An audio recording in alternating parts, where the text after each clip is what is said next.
Welcome to the Hidden Heroes Talk Show with Ariel and Aaron. Today's guest is Stacy Bryant. Thank you for being here. Thank you for having me. You're very welcome. Stacy, will you tell us where you're calling from and a little bit about yourself? I'm currently calling from Virginia at this time. Um, I am a life coach, a motivational speaker. Um, I also own and operate a nonprofit organization called the Domestic Violence Hope Foundation. Um, and I dibble and dabble in a little network marketing here and there, but my heart and passion is with the Domestic Violence Foundation, um, reaching out to those who need help, speaking up, speaking out, whatever there is that can be done to assist those in need in a domestic violence situation. I'm there. That's awesome. I'm sure that takes a big heart to do that. How long has the Hope Foundation been open? For about a year now. It took about a year for me to get started. It's a long process, but at the same time, I've always reached out and tried to help as many as I could, regardless of whether I owned and operated a nonprofit or not. So that's how I started the organization, actually, helping others. I am a survivor myself, and helping others. I said, well, I had so many people coming to me, for help. Why not? So it's become, like I said, it's become a passion. So that way I can reach out all across the land, no matter where you are, what you're going through. I try to do what I can. I have resources in other areas that allow me to be able to help in other areas. So that's what I do. That's awesome. Do you have a center, or are you mobile, or are you more social media? I'm currently mobile. Um, that's my next goal for 2015, to build a shelter. Like I said, right now I'm mobile, and I've answered the call for emergency situations, child care, shelter, just different emergency situations. I had a lady in Ohio call me. She was stuck in a situation right then. I just called a few people I knew in Ohio that could get to her at that time. She didn't know what to do. Well, when you're in that situation, you probably do know what to do, but you're not thinking straight. So, so far as being mobile, yes, I'm mobile. Like I said, that the goal for 2015 is to build the first shelter here in Virginia. 2016, we're looking at Tennessee. So it's looking up. It's looking up. The phone rings off the hook daily. I can imagine. I would love to hear your story and how you got started, or what motivated you to start with this type of career choice or passion. Well, as I said, I am a survivor myself. Um, I went through about a 5-year stint of being in that type of situation. Um, Once I found myself out of that situation, I actually joined the military at that time. Learned a lot of things being in the military, like discipline, building self-confidence, those type of things. And as I began to heal, it seemed like people that were going through the same thing I did, I attracted them some type of way. So instead of constantly thinking about what I went through, I think that's how I actually was able to heal myself, because instead of thinking about what I went through, because I went through a very brief period in the beginning. Oh, how did you let yourself go through that, or how did you get caught up in that?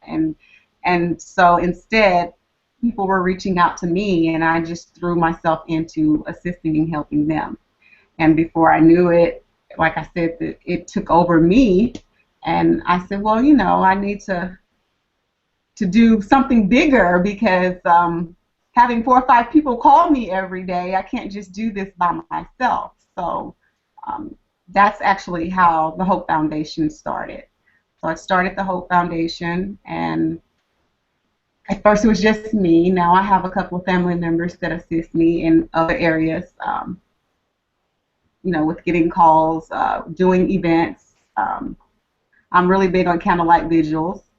Um, we do different things to bring awareness.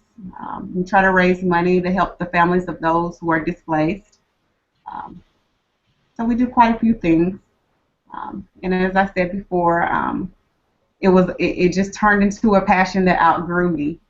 Um, and that's basically how I got started. Nice. Well, it sounds like you have a lot, even just in the phone calls every day. How many, how much do you think your center will accommodate in Virginia, the first one?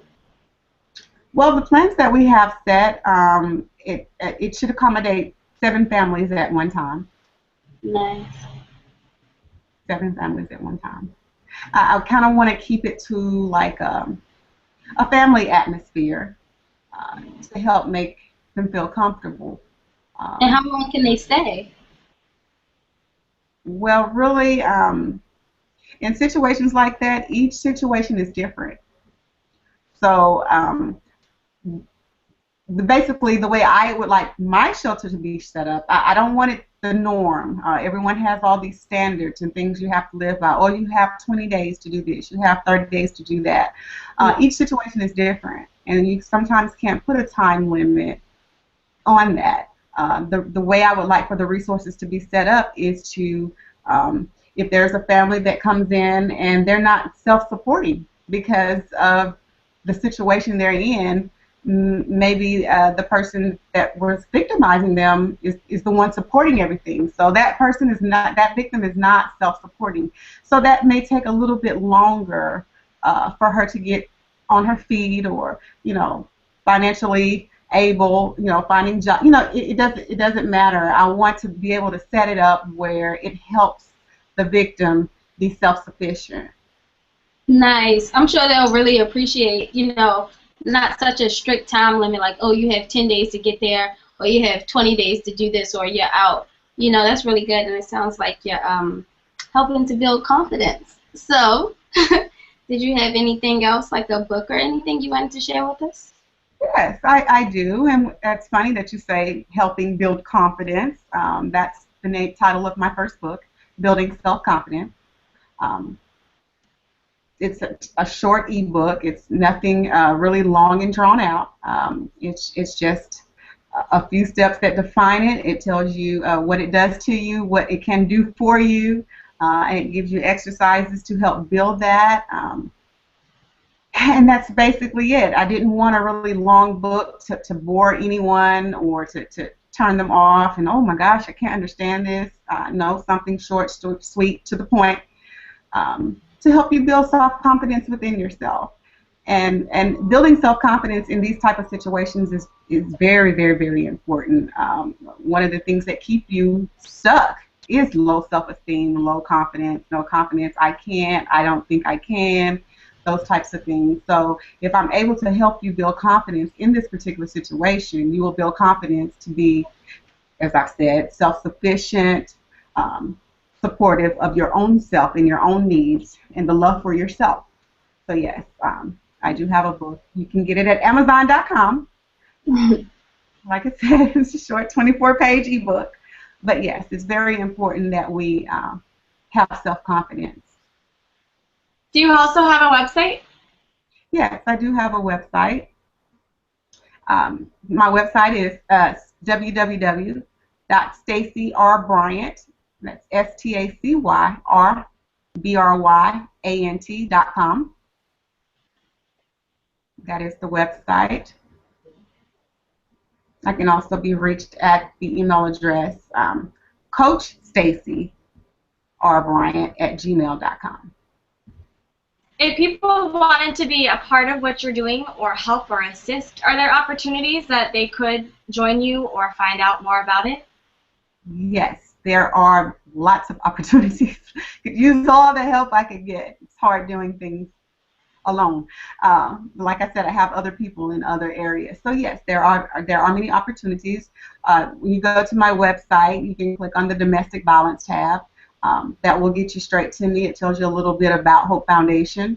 I also have a website that gives information on Hope Foundation, and that website is DV Hope Foundation at JIMDO.com.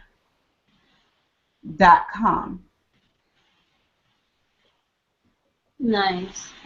That website gives more information onto the center itself.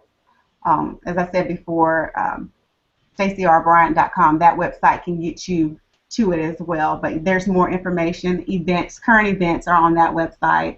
Different things that we're doing to reach out. Um, I think just last week we had a short donation event where there was a lady who moved out. She tried to go on her own, but her house caught on fire. So we did a really quick small event to try to raise money to help get her some funds to move her and her two small sons on. So yes, there are plenty of opportunities for someone to join. Maybe give me some pointers on how to, not just me pointers, but I'm always looking and striving to do better, and so there's plenty opportunities. Right. So the base of your website or the base of this is not just to get more people, but also to raise awareness. Is that your main goal? Yes. Raise awareness. Yes. What advice would you give to people who are in that situation? Not necessarily ready to move out on their own or call the police or make that change, but they do know that it's not good enough, or how they're being treated isn't right. What advice would you give to someone who has a family member or a best friend in that situation? As far as giving the family member advice, I would say just support the victim. Show them that you have support for them, that you're there for them. Don't judge them. There'll probably times when they'll call and they will need assistance. Just do what you can to be there for them. As far as the victim, the advice that I give to them, I understand totally what you're going through. I know it can be hard to make those decisions, but you have to take a look at the long run. You have to take a look at your future and where is this taking you. It's very, very, very important that when you're giving advice to someone in that situation, that you are fragile, because you don't want to come across judgmental. So most of the time, I really don't give advice. I just try to be there for them, listen, supportive. Because when they're ready, they will take their own steps. Mm-hmm. They just need to know that they have someone there for them when they're ready to take those steps. What is a good step for someone? I know for me, if someone asked me, because I do suicide work, I say call the suicide hotline. What is a good, do you call 911? What is kind of that next step for someone to take, just in general? Because I know you can't be everywhere to fix all these situations. Right. And we are in the process of setting up a hotline, but there are other hotlines, and I do say keep hotline numbers ready. Yes, you do call 911. You do all of those things. You do whatever it takes or whatever's quickest given whatever situation you're in at the time. You do that. You do that. I mean, there's not really much I can elaborate on that. It's just the basic. Okay, I've had enough. I can't take it anymore. Let me call this hotline, or let me call someone, as I said, that has been supportive to help me come up with the correct steps to take from this point on. So, when you just had enough and you were going through it, did you have like an affirmation or a quote that kept you going that you can give to other women or other people who are in these, troubling situations, that they can just keep going in their mind? I actually did have an affirmation. I would tell myself, I'm better than this. I'm better than this. This is not what life is about. I'm better than this. And eventually, I guess I said it so much that I started to believe it. Because, in the beginning, you don't believe it. That's why you stay. You don't have any confidence, so you continue to stay. So I kept telling myself, I'm better than this. I can do better than this. I don't deserve this. I'm a human being just like the next person, and I do not deserve this. Um, and like I said, eventually I believed it. Um, the next step for me, I mean, I actually had outside help that had me take the major step, um, which, and sometimes that's what it will take. It got really bad, and I actually, I probably shouldn't be here today. You know, it was a situation where I was almost killed, and then, you know, outside people stepped in and removed me from the situation, and I had to take inventory. I had to assess my whole life and see if this is what I wanted for myself, being scared that I was going to wake up dead, or, you know, what was going to happen the next day. So all I can say is continue to tell yourself you can do better. You don't deserve it. Love yourself enough to know what your worth is and what you deserve. I love it. Are you planning on writing a second book at all? Yes, I am. I am. I'm currently working on, well, kind of like your book. Is it titled Love Yourself? I love you, me, we. I love you, me. I love it. I like that. I love you, me, we. Yes, yes, yes. So it's still along the same lines. It's just I feel we as the people need to learn to love ourselves, and we want to accept the negative things that go on. We do because we don't love ourselves enough. We don't have enough respect for ourselves. We don't really necessarily care. But if you can love yourself, you will not accept the things that attract negativity into your life. That's probably the two biggest words that we talk about the most in our support groups, on this talk show. Love yourself. It all has to start there. Yes, it does. It does. You are so right, Ariel. That is awesome. What else do you do? Didn't you say you modeled at all? Yes, I do some modeling. Lately, working with the foundation, I haven't had a lot of time to do modeling, but yes, I do. I've modeled for 17 years, so, you know, little maybe videos, commercials, different things like that. I do model. I love it. I also am a life coach, so and I love that even more because it gives me a broader range of people to help.